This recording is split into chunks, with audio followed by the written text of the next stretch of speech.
Can everyone please stand for the Pledge of Allegiance?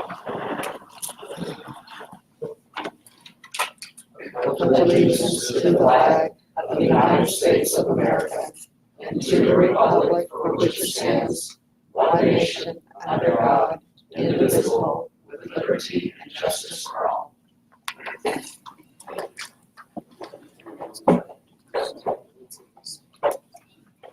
Everybody have a chance to review the July 1st minutes. Can I get a motion and a second to approve those minutes? I make the motion. For second. All those in favor? Matt, Yes. who gave the second? I did. Michael, okay. Michael, sorry. And we still need to approve the May minutes because we did not have a quorum last month. That's on the bottom. Okay. Can I get a second, a motion and a second to approve the May 6th and June 3rd, 2019 meeting minutes? All those in favor? You move, Mike. Michael. I second. Okay. All those in favor? Aye. Can I get a motion and a second for approval of the June 3rd, 2019 minutes? I'll second. Those in favor? Aye. Go to the staff reports. Has everyone who is making a presentation as well as any guests signed in on the sign-in list back there? Everybody got signed in? Next, we hear the staff reports from fire and police. Fire department? Captain Boss from next door. Could we have you go to the podium? We have a camera on That's what I want to Yeah.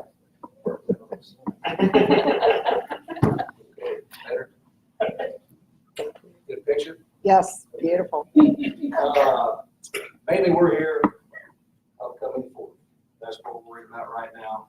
The heat, needs to take caution of the heat. All this stuff.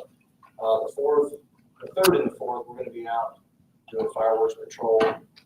Please remember nuisance calls, noise calls. There's a special number for that. I don't have it right now, but there is a number for that. It's not 911. If you do feel it's an emergency, call 911 just as you normally would. But there is a nuisance line for noise and/or fireworks. Yes. Is it the Southern Gospel Coalition? That sounds right, but I can't quote you on that.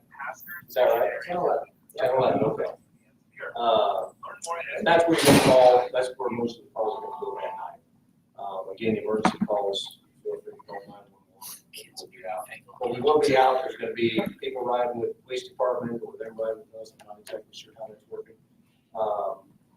Besides the regular guys on the streets that night. But we'll be out, so if you have any problems, you can call one of those numbers and we'll get by.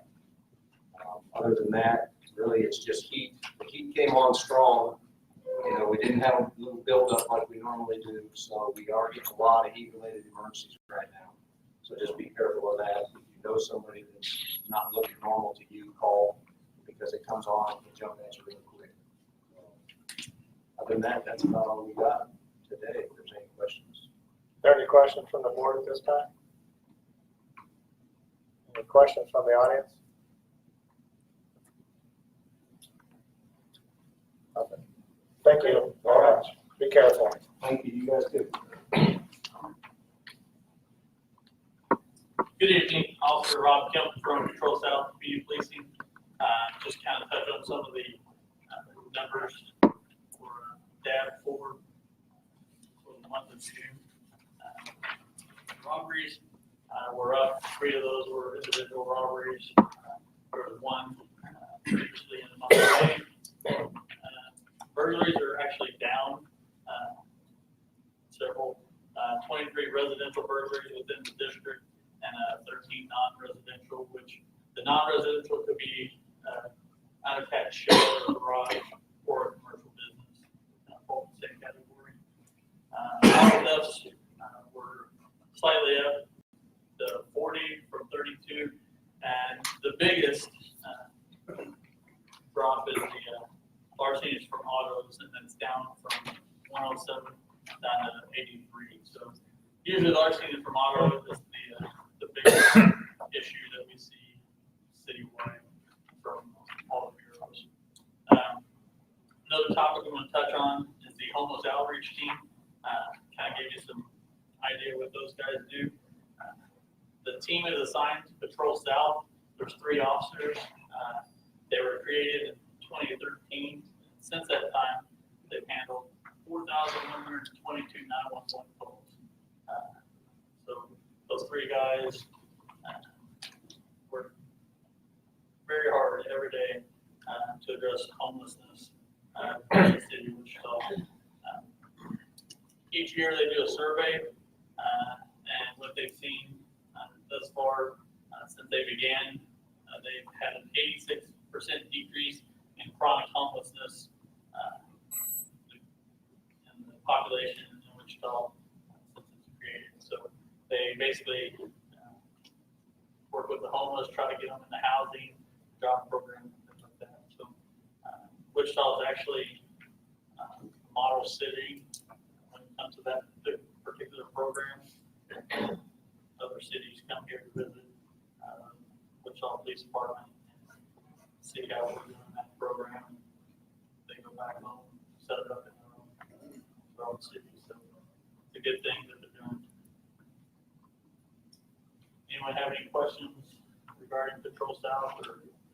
Any board questions at this time? Anybody? Yeah, Sir, can you state your name and your address? Okay, my name is Michael Loop, I live at 4323 East Mount Vernon, District 3, I'm just here visiting. In a related story in the Wichita Eagle, we talked about the size and the population of Wichita being more almost 980 policemen. Does the budget allow for that expansion if we get the trained personnel? Budget questions, but either Yeah, go I know. either go to I just didn't know if Chief general- Ramsey or to general, to the council. So, I mean, over the years, yeah, there's been a decrease of the number of officers on the street. We've been pushing classes through to try to get that back up to par, things like that. You'd have to kind of look at studies of other cities of comparable size and see what they have. That'd be quite an increase. It would be an increase. Thank you. Our department did put out information because they did a study at Wichita State University a couple years ago about what our staffing should be and how our staffing could be reorganized. And the budget that they ended up publishing that, I think it was published in Wichita Eagle a while back. They talked about how the current budget is for what we currently have. In order to get more, you obviously have to pay more, so you have to have a bigger budget. And it listed an increase in wanting more positions, certain number of lieutenants, sergeants, and officers that were needed based on our call load and our population. So it's something they're working on, but obviously we're not there yet.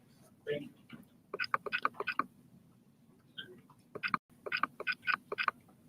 All right. I'm Officer Roddy Winter with Patrol West. He put out all of the stats for District 4. I'm just going to kind of touch base on auto thefts because a larger number of those were in the Patrol West area. Like he mentioned, as a whole, last month there was 32. This month there was 40. That's actually quite a few for our area. Out of those, 24 of those vehicles were eventually recovered.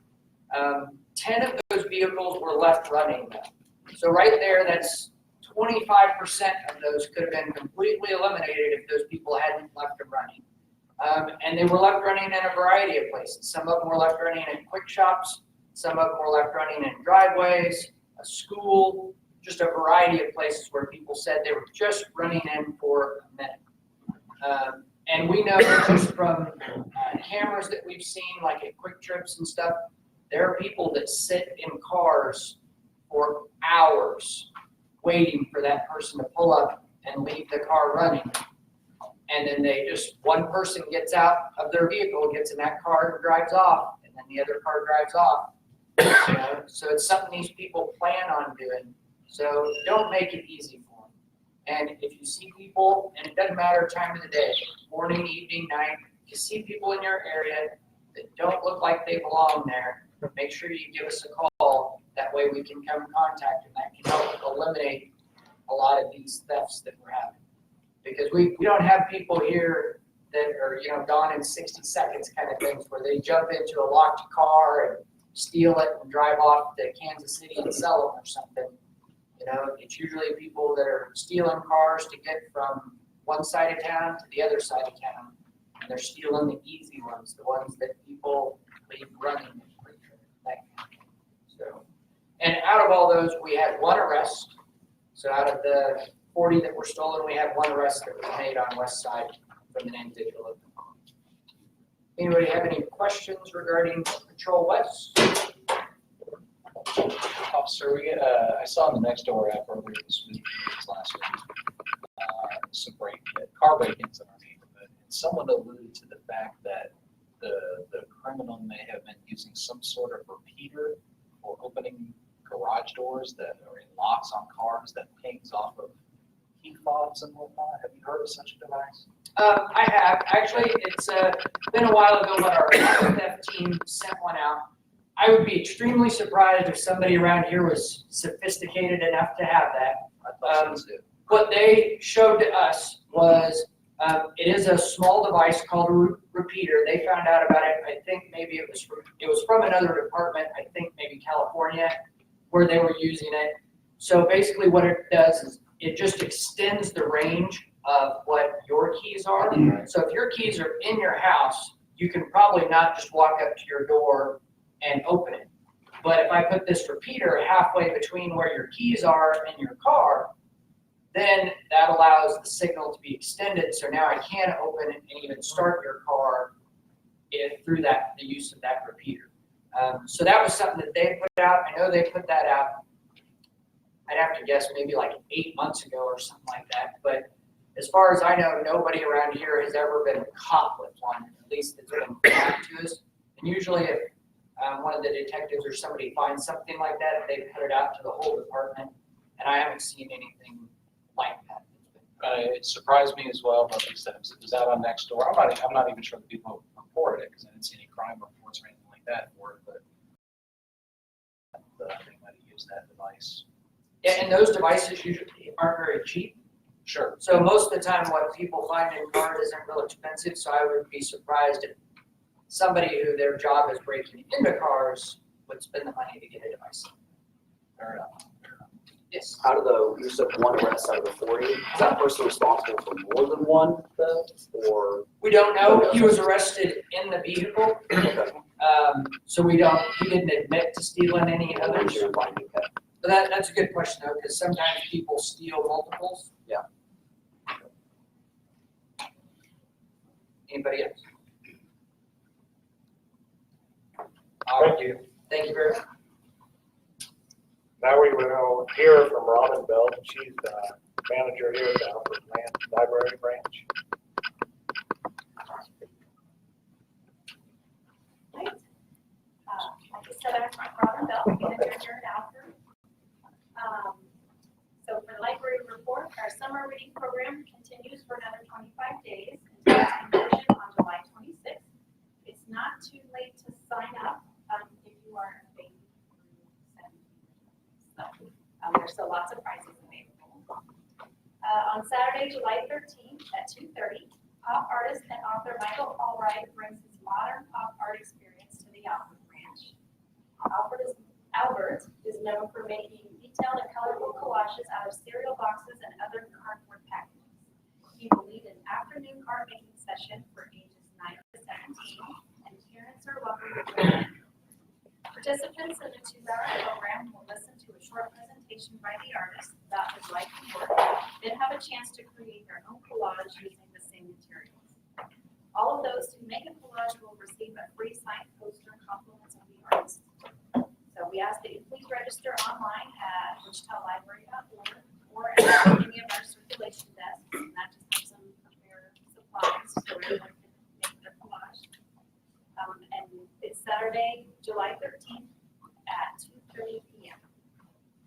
And then all Wichita Public Library locations will be closed on Thursday for Independence Day.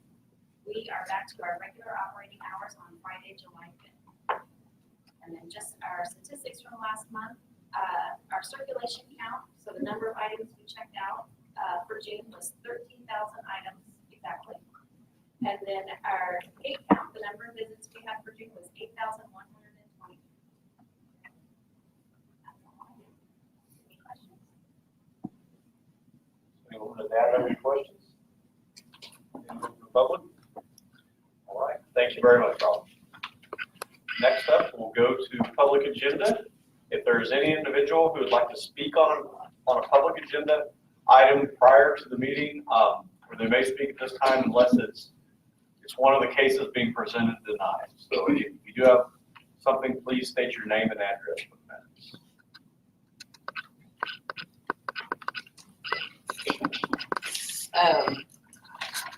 Actually, I live in District 6, but almost 2 years ago, staring down at Maggie Place. So, I guess I'll give you Maggie Place address right now, 4665 South Broadway. Using a walker has been really very difficult with going to events with Wichita increasing the number of bricks like crosswalks and well, even out here. I mean, my regular library is Evergreen, so I don't have that trouble up there. But I know I went to a downtown development or a Douglas Design District thing, was about a block in the block west of the railroad tracks or overpass. And those bricks were really old bricks, and I literally had to, walk the walker to go to that building where that was held. So when they do crosswalks, it'd be nice if they put a strip of cement that a walker can roll, because bricks do not roll very well. So, and just another thing is, I recently went to an event at the Wave, and the parking lot to the south, which is, I believe, city-owned, the handicap parking spots are in the middle of the parking lot, and there's none across the street from the Wave. So, that's all. Thank you. Anyone else? Okay. If not, we'll go on to new business. And next, we'll have the planning department. We'll present 2 items tonight. The first one will be for the Delano neighborhood. I'm Scott Cable with the Metropolitan Area Planning Department. First item to present to you today is the Delano neighborhood plan. I did a little research this afternoon. I'm pretty sure I presented this plan before, and I had back in March of 2000. There is one primary change to the plan, which was heard several times by the city council in 2018 to get us to where we are today, and I will go through that.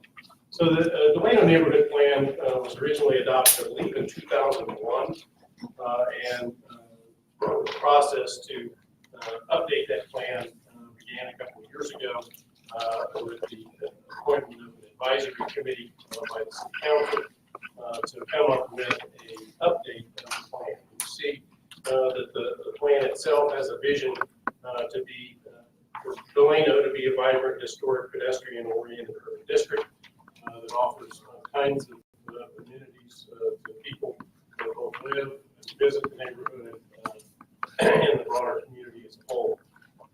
The plan that we presented to you back in March of 2018 had the same 11 land use recommendations that I'm going to go over today. One of those has been fleshed out in pretty significant extent, so I'll go into those details. Those land use recommendations are grouped into short, medium, and long-term implementation periods. Those periods that are contained in this plan, which was recommended by the Plan Advisory Committee last week, have changed slightly from what you saw in March of 2018, but still has the same strategies, if you will.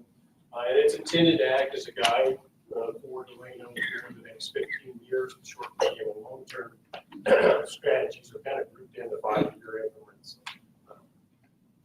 short-term recommendations, the first of which is the design of the Ballpark Village, which I'll show you. That Ballpark Village Master Plan, as it's called, is an appendix of the Delano Plan that is being presented for your recommendation, and I'll show you some of the detailed items that it recommends. The plan also suggests relocating Lake McLean Boulevard to support development of property along the river, as well as to slow the speed of traffic within what's called the Ballpark Village there between Douglas and Maple and east of the Ballpark. It also recommends that there be a river plaza developed along the west bank of the Arkansas River between Douglas and Maple, similar to the types of improvements that have been done along the riverbank in phases, both predominantly north of here, but also east of here. Plan still recommends a multi-use path to be located along the abandoned corridor and Pearl Street right of way, particularly between McLean and Seneca, although that project is also looking at how to connect that segment to other regional trail systems, predominantly to the south and west. The plan recommends a development of a parking strategy for the Delano neighborhood, which is in the works. The city has initiated a project to develop a parking strategy for downtown, for Delano, for Douglas Design District, and other neighborhoods in and around the downtown area. And that plan should be coming forward yet this summer for public comment.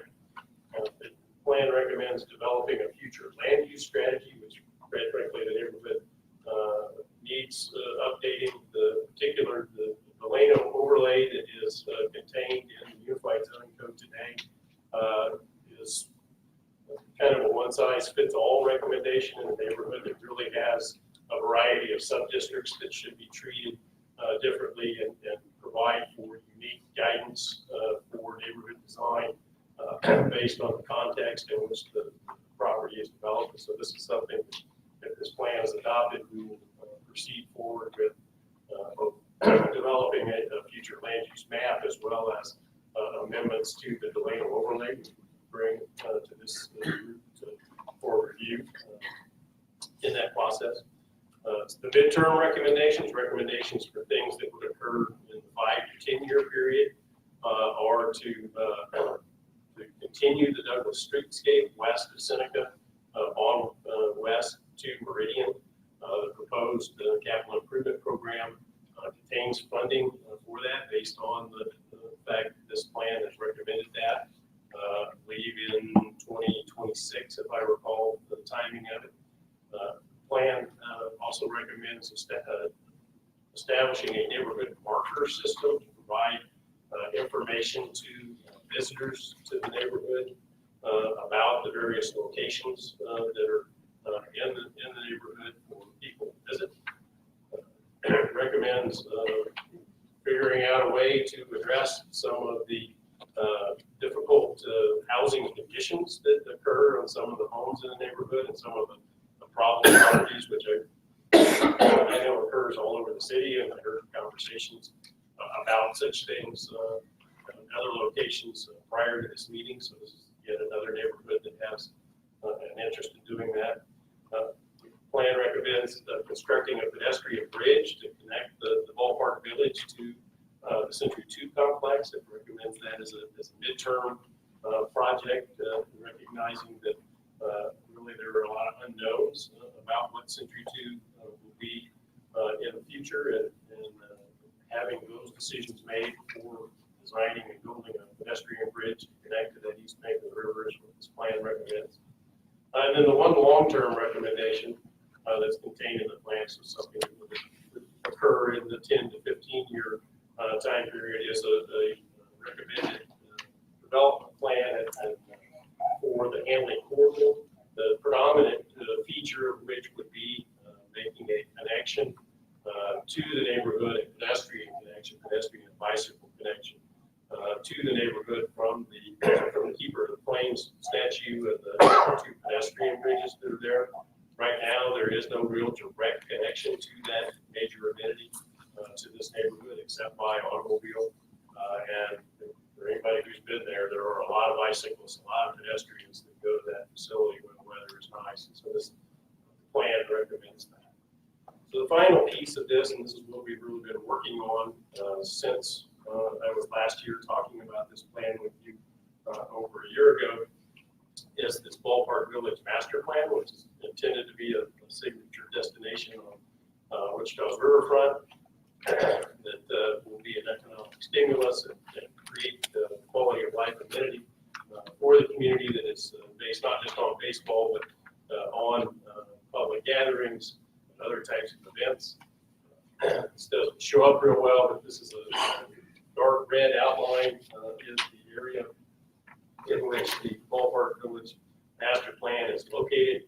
The orange line, which really I can't see, but I'm sure is on that map, indicates the public land, and that will be the subject of our next item, which is the land unit development, zoning of that public land. And then the two yellow outlined areas are privately owned properties that have redevelopment potential that are located immediately north and west of the baseball stadium. So this shows the plan for development. Predominantly, it would be a retail and commercial development around the new stadium. Big focus of that development would occur adjacent to the stadium, between the stadium and the river, as well as north of the stadium. And then the upper floors of many of these retail or commercial buildings are anticipated to be either office or residential or both. Right, so you can see the redevelopment proposed north of the stadium at the Metropolitan Baptist Church, and then the sites that are city-owned and currently immediately adjacent to the stadium.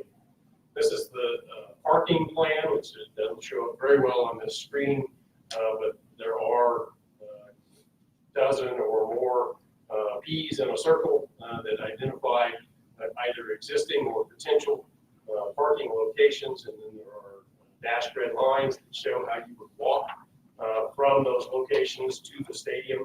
The stadium itself, as shown here, the stadium itself has somewhere just south of 500 on-site parking spaces that are surface parking spaces, which is a reduction of about 400 parking spaces from the previous stadium, and then identifies how those existing parking resources would be reached by and the walking routes by which you could do them in a 10 to 15 minute walk. Related to this is, and it's contained in the text of the plan, is the potential of a park and ride multimodal facility that would be funded through the Federal Transit Administration with a local city of Wichita local match. That would provide for a parking structure. That's not what I want it to be located either just west of the stadium and the block between Texas and Burton, Sycamore and Oak, or south of Wichita Ice Center on property that the city owns. The city has also indicated that city manager, I should say, has also indicated a willingness to pursue, if the grant is not received, a surface parking area just west of the stadium in that block between Texas, Burton, Sycamore, and Oak. Property south of Burton to Maple, there's a number of those that are not owned by development interests. And so at this time, the city is not actively pursuing that location for surface parking. This is showing kind of the preservation of views. One of the comments that we got, we released this ballpark master plan in February of this year and did a number of meeting engagements. And the two things that the two major comments that we got is, where am I going to park, which we've attempted to address. And then when I drive along the lane, I want to be able to see the river. And so you can see, I don't have the previous versions of this, but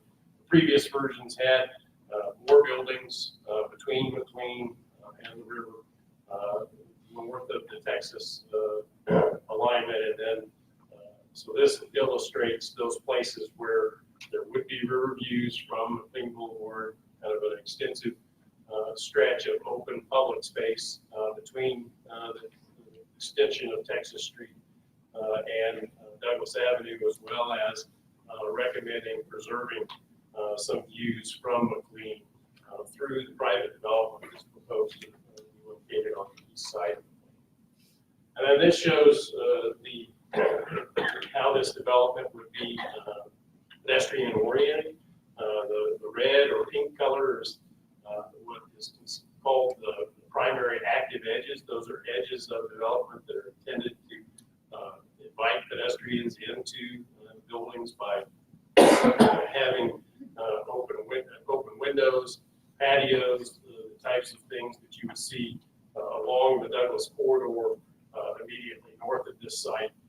It also recommends having a very active and pedestrian-oriented edge along the river's edge to where people would be able to have outdoor dining, those sorts of things on patios immediately overlooking the river. So the process moving forward tonight, we're going at this dam as well as at District 6. The Orlando neighborhood is split between those two districts. Looking for recommendation from the District Advisory Board that this plan be approved.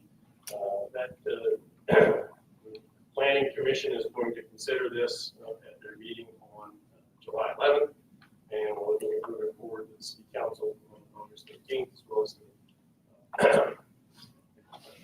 County Commission. And so with that, I'll yes. Does that include a walk path along McLean down by the river? Yes. Back here, strategies. The River Plaza strategy would provide a continuation of the path along the river's edge. The plan, as it stands now, would be to continue the same type of walkway that was constructed just north of Douglas, where we go in and put a decorative edge to the river, so the pathway would be right adjacent to the river, like it is both north of this location on the west bank as well as on the east bank across the river. And would that area be 2-lane or 4-way? What lane on? Well, McLean itself would be 2 lanes. So we're still planning to do that, even though 2 lanes on McLean. That's correct. The city council's already approved that. You think they're not gonna go 2 lanes, Don? No, I thought that's what you said last we spoke, that we would go to 2 lanes and stay. My misunderstanding. Yeah, you definitely want to create environment. As part of the parking strategy, I know it's not fully developed, will there be some emphasis on keeping walk-in traffic available for businesses in Delano? Yes, yeah, absolutely. In terms of the overall parking strategy for both downtown and Delano, it is absolutely focused on creating that kind of turnover that's needed for the most convenient on-street parking spaces. The most effective way of doing that is to charge for those spaces. That does not appear to be a very popular idea, at least initially. So we'll be having a lot of conversations, but that is the most proven way in which you create that kind of turnover. I guess kind of follow up to that as well. The conditions, it was showing residential areas as well. Hold that. Let's see, not how long. The next one. There we go. Okay. So the residential sides over there, is there some provision to mandate that the first floor isn't residential as well? In the plan itself, it's not, the plan is not a mandate. Okay. Because it is just a plan.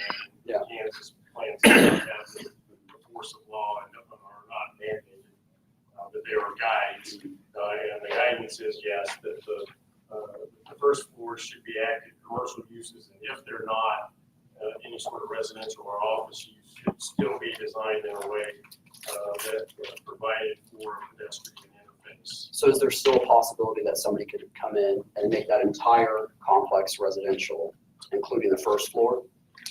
By which complex? So let's say the one on the far right, this is office and residential. Or, yeah, the one on the far right says office and residential. So is there an ability for somebody to come in? I know the pink says, retail and commercial at the bottom. Could somebody come in and make that entire building? In terms of the Metropolitan Baptist Church site, is that what you're talking about? It's presently zoned in a way that would allow them to develop the site with residential uses if they chose to. Okay. Trying to open the big apartment complex. Yeah, one that's following the parking theme. Couple of things. One, I remember years ago in the bike master plan, bike pedestrian master plan, there was an idea to change the diagonal parking to the opposite direction so that you would back. Is there any furthering of that idea in there? That was just unique. In the parking plan so far, no, I've not seen that idea in there, but it is still a viable option. There's been a lot of study on that, and I don't know that the places that have done it, I don't think have had quite the positive experience with it that they thought they might. Okay. The biggest obstacle is that people turn into those spaces from the other side of the street to park head in. Yeah, because the education is key to it. Okay. And I'm not so sure that everybody who doesn't knows they're not supposed. I think they know they're not supposed to, but don't care. Oh, okay. Secondly, I'm on the transit board, and one of the other parking solutions I know that has been brought up to the ballpark is that transit would provide service from other city parking lots that are further away. And that is discussed in the text of this plan. Okay. What's shown on that map is those facilities that we think people would reasonably walk to. I think some of them, particularly the ones on the east side without a pedestrian bridge, probably are too far away. And that transit would be a solution, at least in the interim, until there was a pedestrian bridge. But even still, there are people with, mobility challenges that, what an able-bodied person might be able to walk in 10 minutes, it might take them 30 to 45 minutes. Right. Yeah. Okay. Last comment is that I like the Handley corridor idea. That's something that I hadn't thought of before, but that's true. When I did this plan, but when I spoke in March last year, I gave kudos to the class of students that we worked with at K-State in the summer of 2017, and they came up with that idea. Yeah. Scott, is that pedestrian bridge going to go across McLean or just the West Bank? Well, that's not fully decided, but likely it is going to land at grade on the east side of McLean. And there would be pedestrian crossings, or perhaps probably a crossing, a raised crossing table or some form of crosswalk across where that lands. Anyone else? State your name and address. My name is Lois Hill. My address is 1746 Southwest 90th. I had a house at the corner of Hadley and Maple on the north side. Now you're going to do your Hadley corridor, and I imagine at some time everything's going to go to Senate. Is that right? Some point in time. I guess you mean everything's going to go to the Senate. Your new developments. There's not a lot of proposed new development at Senate. It's a question. Well, my question basically is, when are you going to hit my house? I would say They no. can't, never, out of that money. There's all kinds of laws that would prevent that. Yeah. I also have another point I want to make. For years, and I do mean years, my family's owned that house since 1969. It is currently valued at about $23,000. $23,000, and it's worth probably $20,000. Is it being kept low? So if it does get taken, I will not get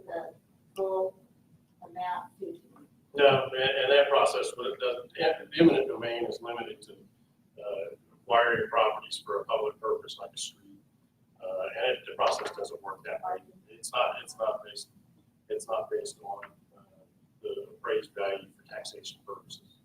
What is it based on? If it is an eminent domain case, there's appraisers that are hired, 3 of them, and then they pick the minimum appraisal.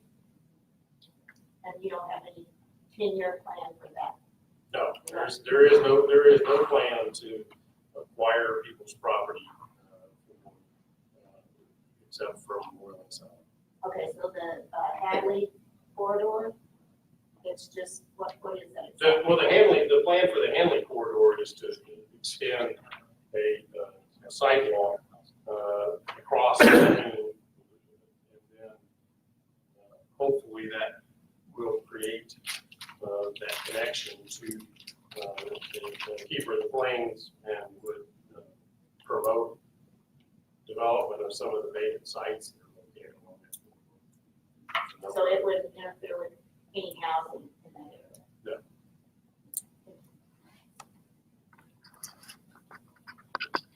Yeah, Michael Luke, East Mount Vernon. Why, we went through this little, that treatment thing, Shoreland. And what I'd like to know is what exactly does planned unit development mean versus the actual, zoning things like light commercial? What does PUD stand for? Well, that's going to be the next case that I want to talk about here in a minute. So if you want me to wait to that, I will explain that. You said earlier something about the ground market where 400 spaces, existing, market, you want to have 500? No, it's about 500 roughly. It's not been planned out, particularly the north lot, on site, as was shown, and then the previous Lord's Dumont had about 900. So about 400. So in your estimation and whatnot, when the development gets done, how many parking spaces would be required? Is that just a hard figure to come up with? If there's big events going on, and there's a lot of traffic on new development, how many parking spots would it take? In terms of a large baseball game event, probably 2,000 spaces is probably what it's going to take for a sellout. Which that obviously doesn't happen all the time. It does occasionally. David Babish, 4431 Ironwood. Lawrence Dumont's Stadium had 1,900 parking spaces. And it was used oftentimes to shuttle people from there to events downtown, the arena, the convention center, the performing arts. And so I would be concerned about, and everybody knew where that was, that's where you go. You didn't have to wayfind through several smaller lots, so I hate to see us lose that parking for the core downtown. And the other thing, the reason that we provide enough parking, I'm encouraged you're working toward getting enough parking, is that it takes away from the Delano merchants. And those Delano merchants, if they were lawyers and accountants and medical, it would be one thing, because it'd be closed when the nightlife happens. But these are mostly retail and restaurants, and would be direct competition for parking when there is something going on at the ballpark. So I think it really, and I'm encouraged that you're moving in that direction, but don't go any less than the parking for the ballpark, which serves the rest of the community. And as far as I'm concerned, you could use the $3 million it takes for a bridge to build a parking lot. Then you wouldn't need the bridge because the parking would be there. Christopher Barashov, 311 South Division Street. Couple of clarifications mostly. The property that you're saying is being removed from the overlay, that is just the river. It is, correct? well, we will talk about that here on the next item. Okay. But I wanted to clarify something on that. Yep, I'm going to clarify that 100%. Any of the development that's done along the claims,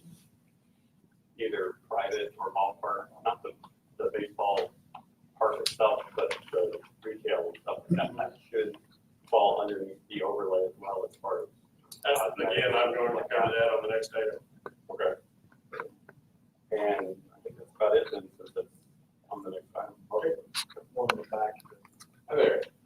So I had a concern about, Andy Spackman, I live in Oak Street. I had a concern about the, parking across the street from Oak. I mean, is that gonna be, is that gonna be a, parking garage, parking lot? Because that's a huge difference in the neighborhood, as far as dust, pollution, and then once it's up, it's going to block the sun and everything else. I mean, my ideal version of across the street would be a nice park for the community to go to, maybe have a picnic before the ball game or after the ball game or something like that weird. Parking garage over near the ice center or somewhere else. I mean, I know that there's people who live over there, but I think if part of that parking lot became a parking garage, then the dust would be contained a little bit more. And I mean, so there's that. I also had a little bit of concern about what you're doing along the river. As you walk along the river with the new developments, as you call them, I'm always seeing geese and turtles and other wildlife struggling to get out of the river or into the river because you got this man-made platform up here, and then you got the water down here, so they can't naturally, escape the river, sunbathe, whatever they need to do. And so does the new plan address the creatures that live in and around the river, or is it just human-centered? Well, I would say that it's probably more human-centered than what you described. It's certainly not a natural riparian edge. Sure. But there's not going to be a little spot anywhere in the Well, if that is a design consideration, it's certainly something we can consider. I mean, I think it should, I mean, if we're going to get a city, something like that, and, so dust, pollution, health of the humans in the neighborhood that, you're, modifying, and the other creatures that live there, I think should be top priority, rather than, let's just see how much, money.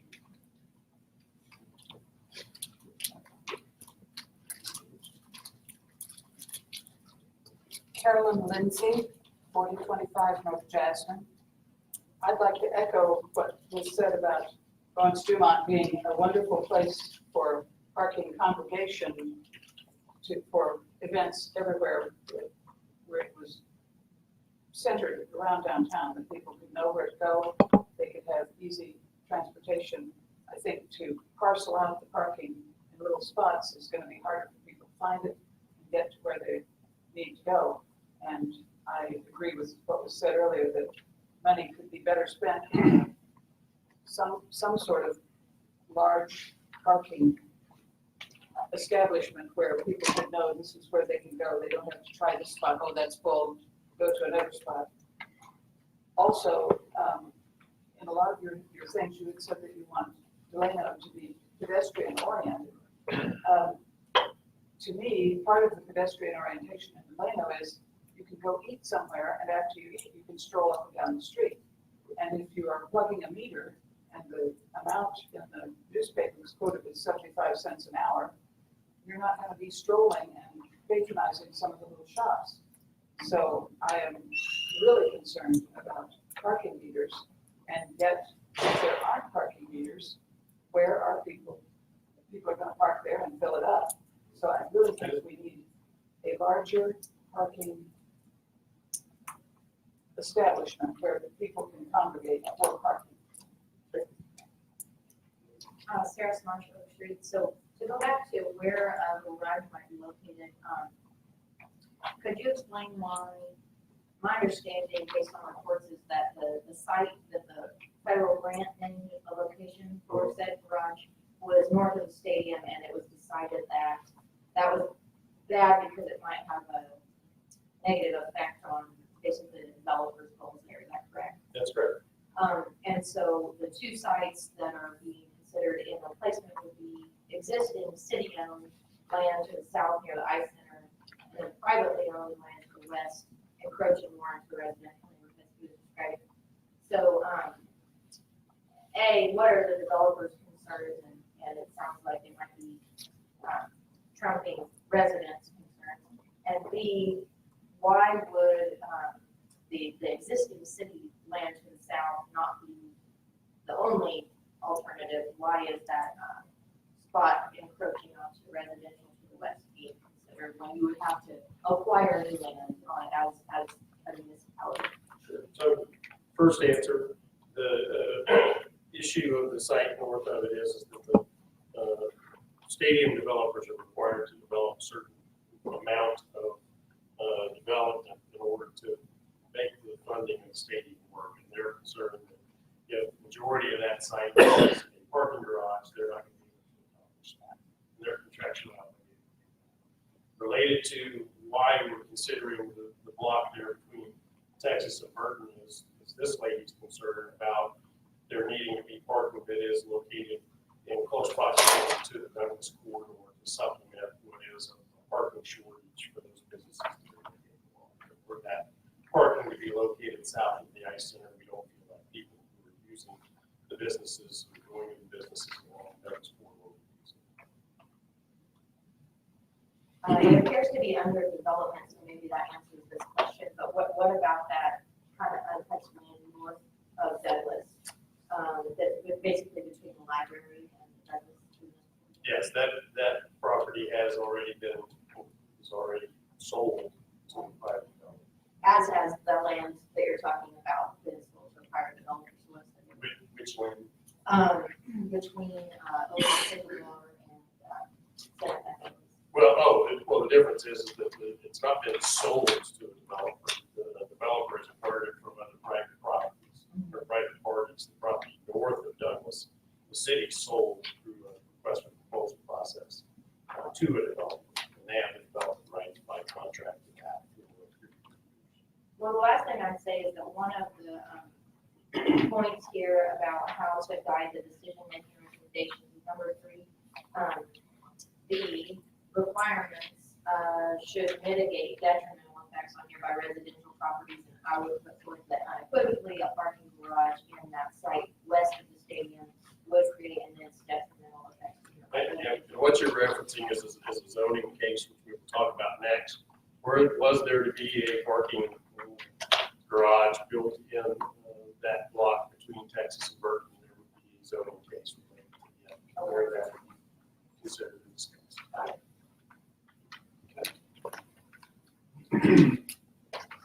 My name is Vincent Hancock. I'm the acting president of the Galena Neighborhood Association. I am one of the 14 members who sat on that committee, representing you, representing some of the people in our neighborhood. We have representatives from all over town. We have representatives from residents, for businesses, clergy, developers, non-developers. We tried to make sure that it was pretty well rounded. We also wanted to make sure that it wasn't only us getting our way.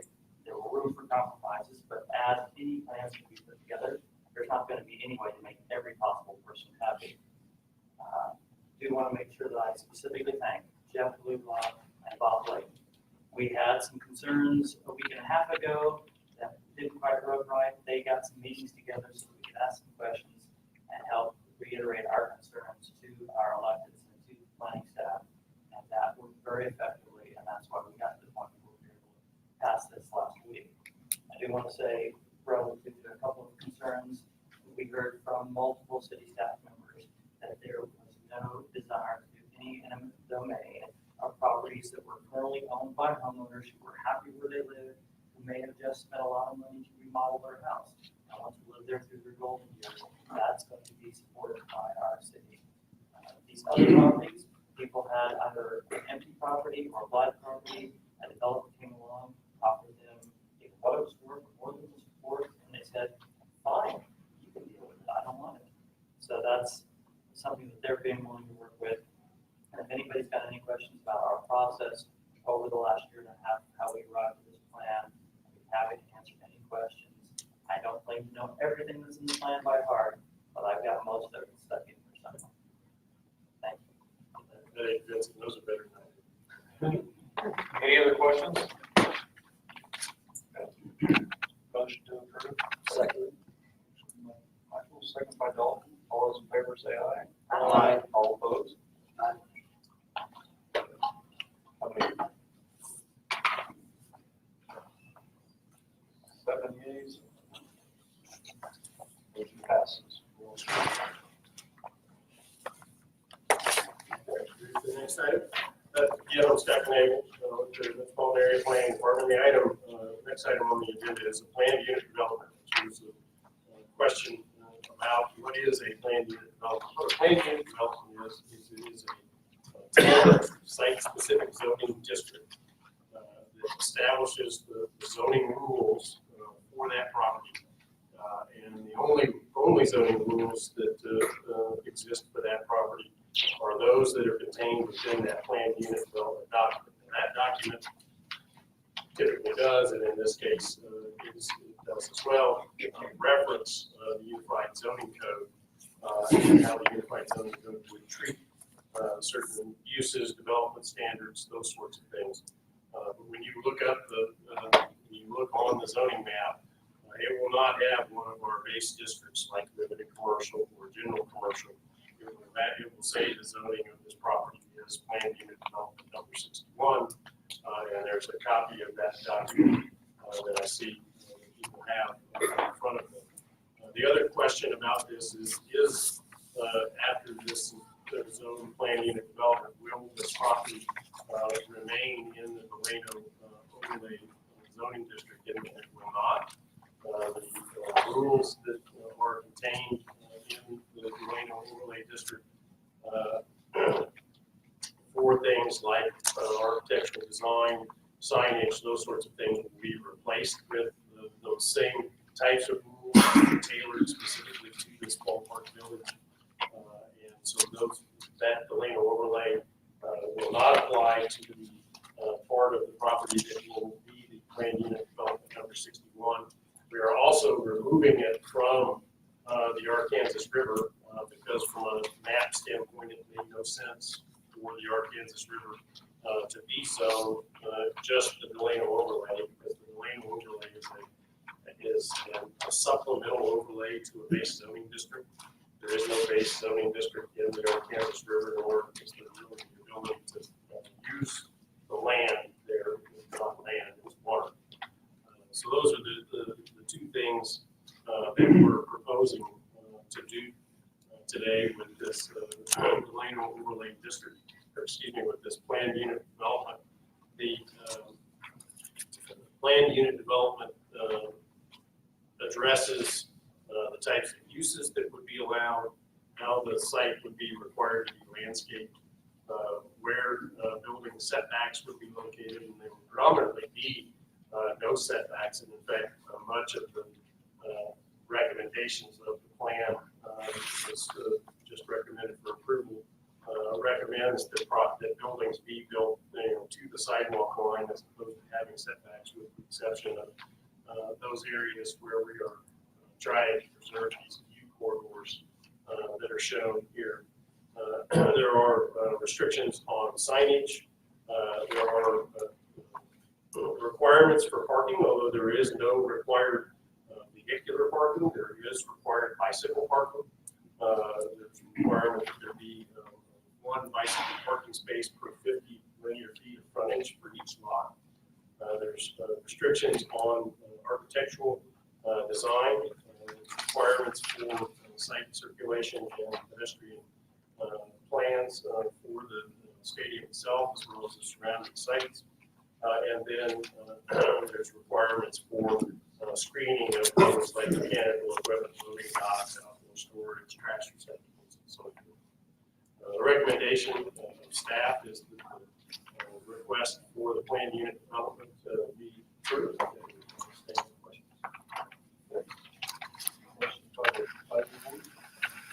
Yeah, I got one. If I was gonna open a bar down here on the corner, I'd be required to have X number of parking spaces per the number of people who, I could have in that bar, would I not? Depends on the corner, but, in most places, yes. But when it comes to the ballpark, we don't have to. That's correct, and that's relatively common in this particular area. There's a couple of square miles in this area where there are no parking requirements. Any other questions about that? Call for comment? Hi there, Andy Speckman again. So, parking. As I said, we live on Oak, and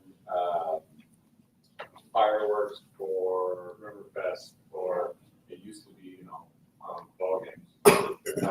People park in front of our mailbox because we're required to have our mailbox out on the street.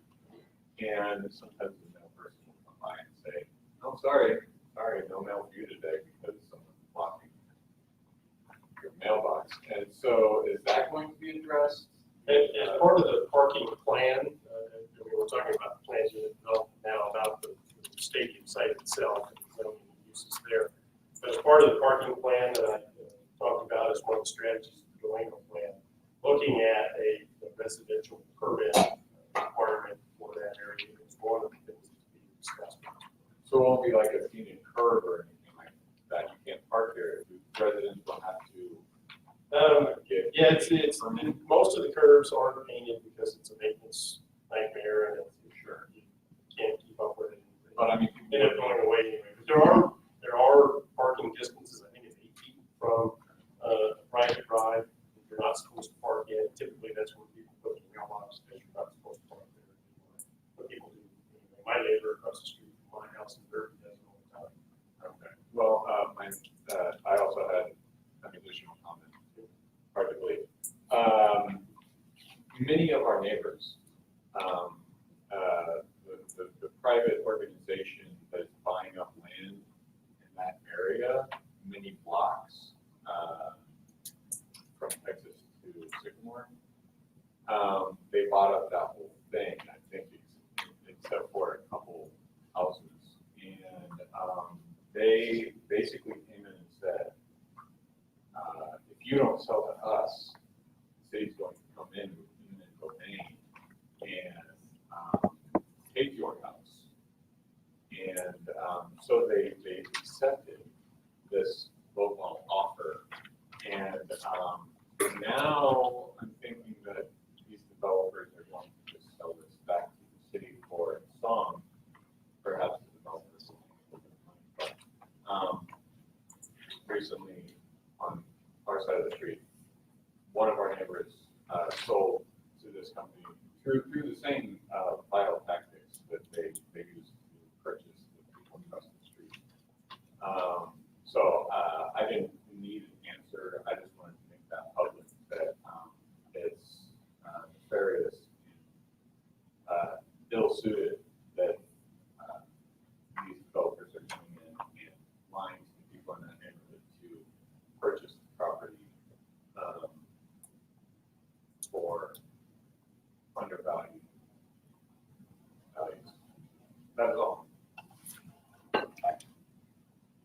Anyone else? Christopher Fairchild, 311 Southwest Division Street. Have a little bit of an issue if we're moving the Delano overlay entirely. Delano has worked really hard over the last couple of decades, especially, but even before that, to create a sense of self for the whole neighborhood. Sure. Well, and it's not been removed entirely. It's just removed from the property. It says it was going to be removed entirely. Well, I mean, Similar language, but you said it would be removed entirely. Well, You and said that in a number of times. But I guess I misunderstood what you were saying. I thought you were implying that the overlay was going away I in its understand, entirety. I understand that the ballpark itself might have an issue with conforming to certain parts of the overlay. I get that because the overlay deals with side by side instead of one large structure, so I kind of understand that. But any of the new development done north of the ballpark or along the street of McLean should at least try and comply with the overlay enough to where it looks like it belongs in Delano, because it is in Delano. So I would really encourage not removing that language entirely, maybe putting in something so that the developer has to comply with it within reason and still have some of the plans and stuff. There's a whole committee that oversees the overlay in this application. And I would like to see all of that development along the main street of McLean, north of the ballpark, and even along Sycamore there, go before that committee and make sure that it at least complies with the intention of the overlay, trying to keep things moving a similar way and fitting within the environment. Any other questions or comments?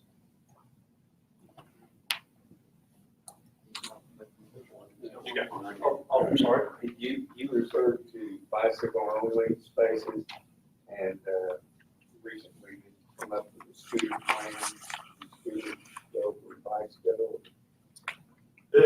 As I understand it, the scooters are not supposed to go on sidewalks. I'm not that up on that, but I have read a little bit of it, enough to know that that's one of the prohibited locations. Bicycle parking likely is going to be on sidewalk. To address his question, I'm on the bike advisory board and we helped develop that ordinance.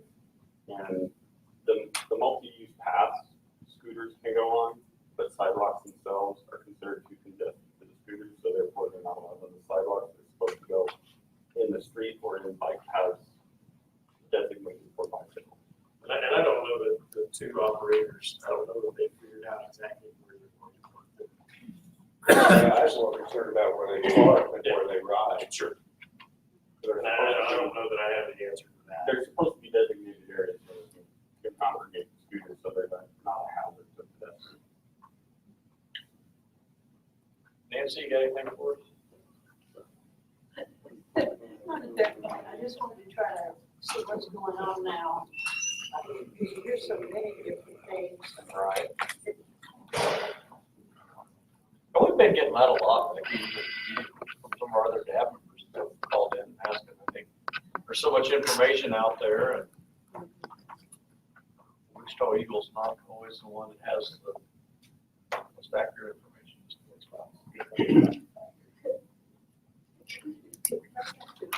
Sure. About the, this, about the scooters. I mean, I understand it's already been passed, but what I'm wondering is there are some other cities where they may or may want to get rid of them because of the accidents. I think that's, you know, Honestly, I've not been that involved in that particular aspect to know what the research shows. I just thought it was kind of interesting that you all went ahead, even though other cities have been involved. But they are bigger cities. Right. A lot bigger than us, so I can see where that should be kind of common. Great. I can say that I know that what it has been approved is a pilot project with the intention of learning what works, what doesn't, trying to fix the things that don't, and expand on the things that do. I know from the bike path side of things, we looked closely at all of the issues that all the other cities were having. And we tried to incorporate those in the rules that we developed as part of the ordinance, so that if those issues start to crop up, there was a way to take care of it. And like you said, it's a pilot project at this point, so if we do start having unexpected problems, it can be turned off and be done at that point until it's resolved. That's good. Thank you. What the motion for this application? Okay, I'll second that. Motion. All those in favor say aye. Aye. All opposed? Motion carries 7-1.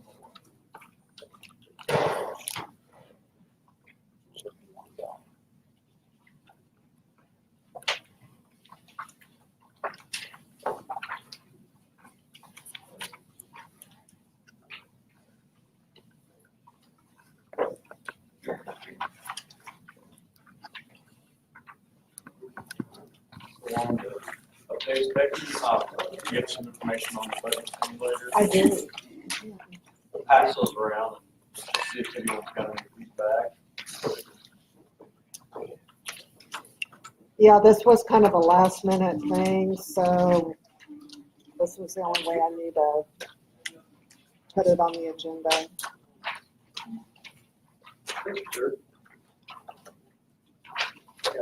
Did any of you participate in the budget simulator? How many times? Couldn't get the numbers go down far enough for you I guys. kept grabbing everybody's IP addresses I could in the house. So,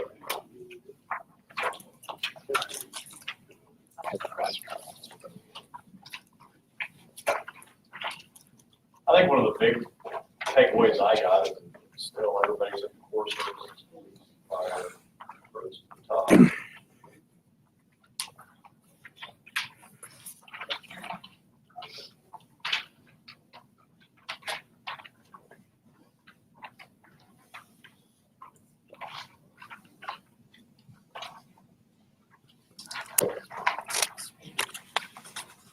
I left the detail, there was one detailed handout that I left up here at the table if people want to look at it on your way out.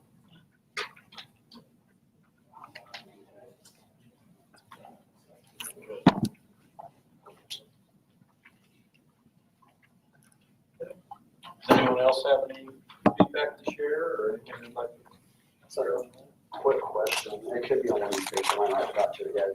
Do we know what percentage was included in this report of the 1,442 times? I don't. What's in it? I don't think it has any personal information. Well, they did ask for zip codes. Okay. So that, So probably I'll- could be found out. yeah, Okay. generally, yeah, that would be that's a good question.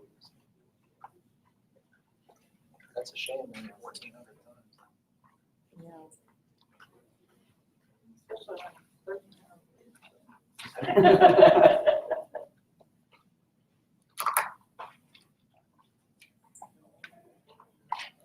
Big thanks to Representative Hoheisel and everybody that showed up Saturday at the Southwest Village. There's quite a few people out there. You were a lot dirtier than I was hanging on the back of that truck. It was fun. We got a lot of trash and a lot of clutter out. So it's kind of a neat deal. Becky, where we were dumping over there, the guy next to us, he just got out of the hospital and Becky went over there. He kept digging. We ended up pulling a shower out for him. And he kept digging more and more stuff out. But he was very thankful. Anyone have any other feedback? Sure. No? Take a motion for adjournment. Motion. All right, one quick question. I'm sorry. From District 3, I'm on the dev board too. And your guys' committee, I've been trying to go to all of them and get input on what's like. My suggestion would be, please print your names bigger. Because for this guy, well, I don't even know who you guys are. We like it that way. Yeah, it's by design. That's the only thing I'm yeah, good idea. All right, we have a motion. Motion. Okay. Second by Jonathan. All those in favor say aye. Aye. All opposed? Next month. You mind if I walk along?